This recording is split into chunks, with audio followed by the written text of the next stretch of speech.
question. Do you think that you deserve pleasure? Or are you one of those folks that's like, I have guilty pleasures? We're going to have a quick conversation about building a daily pleasure practice. But first, the intro.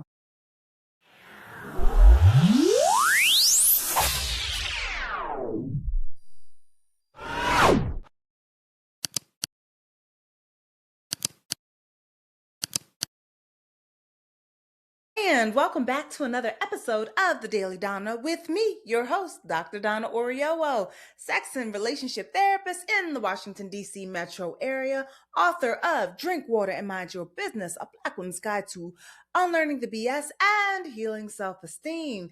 And part of the reason that we're talking about it is because in this here book, I actually talk about pleasure because it's one of those things that people don't tend to talk about when they're teaching or having any sort of dialogue about self-esteem. Somehow pleasure gets left on the table. So it's actually in chapter 5 where I do sex and self-esteem, first of all, but also in part 2, because this book is in 2 parts. You have mind over matter and then mind your matter. But it is chapter 9, Pursuit of Pleasure, page 173, that sort of gets into pleasure a little bit more. And specifically how we don't actually go for pleasure. So I am going to open this page real quick. I found what I was looking for. So one of the first questions before we get into how to build your daily pleasure practice, we have to talk about why people don't have a daily pleasure practice. Part of the reason we don't is because we believe that, well, number one, some of us don't believe that we're worthy of experiencing pleasure, especially not every day. Oh my gosh, gasp. How dare you? How dare you be a person that thinks that you deserve nice things every single day? Crazy, right? So number one is the disbelief. Number two is, for some of us, we could have pleasure, say, on Friday, and then on Saturday, and on Sunday, if we do it again, we feel a little bit of guilt. We're just like, oh, have I been productive enough? Have I earned my right to experience pleasure? And because we're asking ourselves the question of whether or not we have earned it, if we don't believe that we have, we don't think that we should get it, keep it, have it, experience, what have you. The belief of not only what we deserve or what we believe we deserve, but how much of it we also think we deserve. And where it comes right down to it, a lot of us do not believe that, number one, we deserve pleasure in the first place. And for those of us that do, we don't believe that we should have a cumulative amount of pleasure without first having labored for it in the first place. You believe that you're supposed to earn the right to have a pleasure-filled life. This, my dear, I believe is incorrect. Because pleasure does more than just make you smile and titillate you a little bit. It goes beyond that. And for those of you with the dirty minds like me, hey, when I say pleasure, I don't mean sexual pleasure only. I mean all types of pleasure. So let's talk about these pleasure benefits. Now, if you will open your books, Drink Water and Mind Your Business. If you will open your books to page 177, we'll talk about a little bit of the benefits package. So there are multiple types of pleasure. Obviously, we're talking about that, but there's a benefits package. And in this book, I list 15 things that are part of your pleasure benefits package. Number one, pleasure can reduce the effects of stress and anxiety on the body, allowing you to feel more relaxed. And stress, because we know that stress is a whole killer, black may not crack, but stress does, and having pleasure is your antidote. 2, pleasure can increase dopamine and endorphins, leaving you feeling happy and well. It can also help to reduce the feelings of depression. It's also another way to improve your quality of sleep. Because when you're able to sleep, you're better rested and maybe a little less grumpy to the people in your life.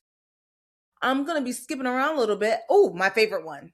Pleasure can help boost your immune system so your body is better at fighting off other folks' germs. Who doesn't want to be a germ fighter in their spirit a little bit? To be able to say, no, I don't want it. I don't want it. Well, pleasure can help you do that. The other thing is, and it is listed in the book, but I'm closing it right now because one of my all-time favorite is that it offers cognitive lubrication. When I say cognitive lubrication, what I mean is that you're more creative. The and it's hilarious to me because you would think that jobs would want to create a more pleasure-filled and restful space. Both of these things help your cognitions, help you think better, think more clearly, help you to be a better problem solver. Pleasure can literally make you better at your job. That's what I'm saying. It can also help it so that you are creative about how you are creating a budget for yourself and for your family. You can get creative about how you make your ends meet and anything else that is that you're wanting to experience in your life. Pleasure has the benefits package of a lifetime. And a lot of us, number one, don't even feel like we have access to it. Black people don't feel like they have access to it. Women folk don't feel like they have access to it. And quite frankly, when people are have the rhetoric that you are lazy, it can make it more difficult to do the things that simply bring you pleasure because we believe that those things are not worth doing. We believe that we should be working, we should be productive, and that we should prove that we are valuable people by how much we belabor for others. And while I understand that, please also understand that your cognitive abilities will be limited. Your immune system will be limited if you don't go get you some pleasure, sis. That's what I'm saying. So, how do we build a pleasure practice and a daily pleasure practice at that? So, I'll be the first one to tell you that I had a very stressful year. I want to say it was 21, super stressful year. And the very first thing that I really had to sit in, what do I need to do in order for me to live a better life? And what I decided I needed to do was I needed to focus more on my pleasure. And it is in that considering my pleasure and making it primary that number one, I was able to see around me as some things that didn't need to be there. I was just like, oh, some of these relationships did not need to be there. So it was the distancing of some things, but also the bringing closer of other things. Being focused on the capital, that moolala was a strategy for, I would say, for helping me feel a little bit more free. But focusing on pleasure is what really got me there. Money is important, but only insofar as how much freedom it can give you. But if you can't get money, how do you still get free? I believe that pleasure is the answer and it will still lead back to money. Anyway, so for me, what I did and something that a therapist once told me to do was to create a list of 100 wants. Yeah, in one sitting. Because you're thinking, create that list over a week or two and yay. No, no, no, no, no, no, no, no. That is not what was said. Create your list of 100 wants in one sitting. Sit down and challenge yourself to write out 100 things that you want. They could be small, they could be medium, they could be large. They can feel completely unattainable and feel like, well, I already have that cookie. Like I want a cookie. Well, the cookie's in the pantry. Yeah. Still write it down. Here's the thing that you might discover. You might discover that a lot of the ones that you write initially don't even belong to you, right? Like some of them may be like the immediate things, but some of them are going to get into, do I want this thing or does someone want this thing for me? Right? So you may discover a few of those. But there's going to be a moment where it is super difficult to write. And that is not because you don't have more wants. I have found that it gets more difficult in that space, not just from my experience, but from the experience of some of my therapy clients as well, is that it becomes more difficult because there are things that you want that feel ridiculous for you to actually say out loud. They are your subconscious desires, or maybe even conscious, but held so close that you don't really let it come too far to the surface because you wouldn't want someone to believe that you're nuts or there's something wrong with you. Because how dare you want this thing that you're saying that you want? Write it down. That's your challenge. Write it down anyway. Put it on the list. You might find that there are things that you want, like theoretically, but that you don't actually want to experience, right? That you don't want. I'll give you an example for myself. Like I I'd be like, yeah, I think I'd make a great mom, but I don't want kids. Right? But I put it down now. I was just like, oh, well, I'd like to experience what it's like to be pregnant. But since I don't want a child that would come on the other end, I'm not going to do the part where you experience pregnancy because that doesn't make any sense. Right? Like, I would want to be a mom, but I wouldn't want a child to live with me. That's crazy. So if I have the kid, where do they live at my house?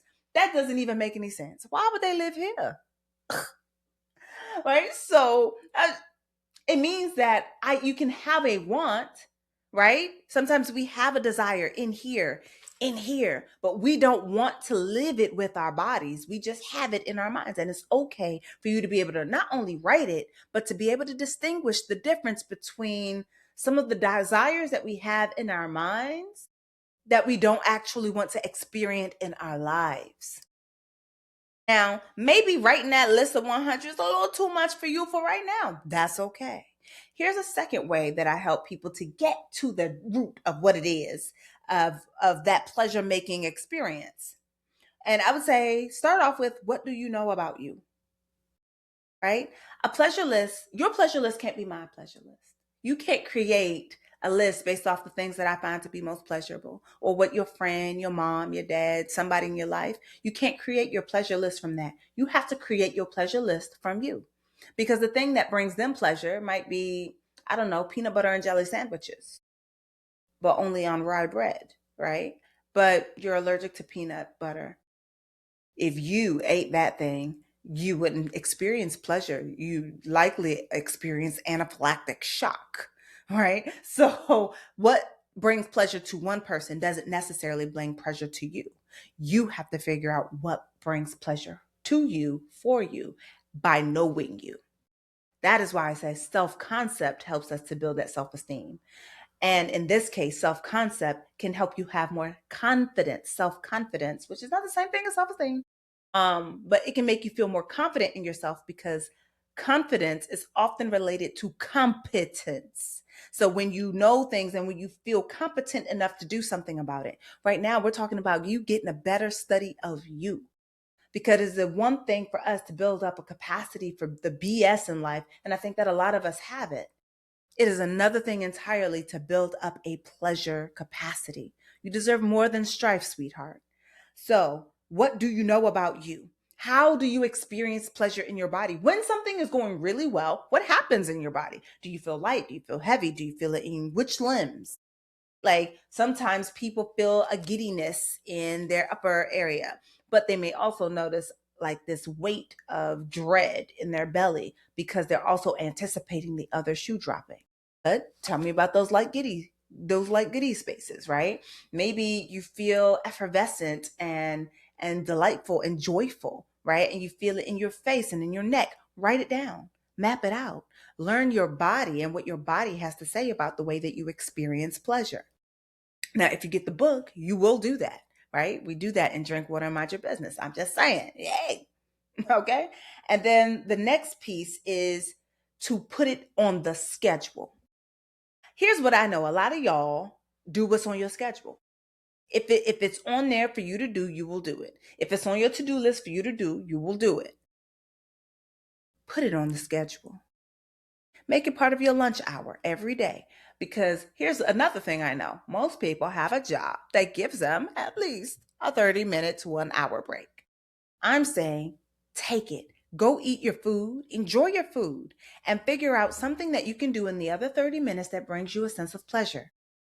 Every day, I have a daily pleasure practice. So I eat my lunch, and then the other 30 minutes, or well, actually 45, because I don't know, I be eating like the food is about to go out of style. So what I do is I use that other piece of time to do something that brings me pleasure, happiness, joy. I color. I don't have Legos. My sisters are really into Legos. So they'll like do Legos. I got puzzles, right? Sometimes I want to play in makeup. Um, Especially because I'm only just now really getting good at it, I think. We'll see. Sometimes I do plant care. There's like a plant in every room. This poor baby is dying next to me because I have refused to water. But I am getting back in my plant care. But plant care is something that brings me joy. Um, I don't know. Making cookies actually has been my biggest joy right now, specifically snickerdoodle cookies. So I'm constantly in my kitchen breaking something. I just like the process of baking it, and then I like the smell that permeates the house when I'm baking it. I like the sort of routine of it all as well. So I'm saying find the things that bring you pleasure. Your pleasure benefits package awaits. It is the thing that can help you to be a little bit more creative, and I would even say a little bit more revolutionary, because even changing the world outside requires you to change the world inside first. Homework. Yeah, homework. Your homework is to do your list of 100, or to do the second part and write out, not think out, write out what you know about yourself, where you experience pleasure in your body, and put it on the schedule. That's what I'm asking you to do. That's your homework. Now, in the comment section below, you know what I want to see. I want to see one thing that brings you pleasure, that you are feeling safe to share. Now, this is the internet. So you have some sense, have a sense of decorum. And if you're going to write raunchy things in the comment section, please use euphemisms so that we can all figure it out. All right, you are the bee's knees. Don't let nobody tell you different. And if you are itching to get your hands on a copy of Drink Water and Mind Your Business, you can buy it wherever books are sold. I will see you tomorrow, because this is the Daily Donna, your daily conversations with me, Dr. Donna, with a therapeutic edge. All right, discourse, not disrespect. I'll see you tomorrow. Bye.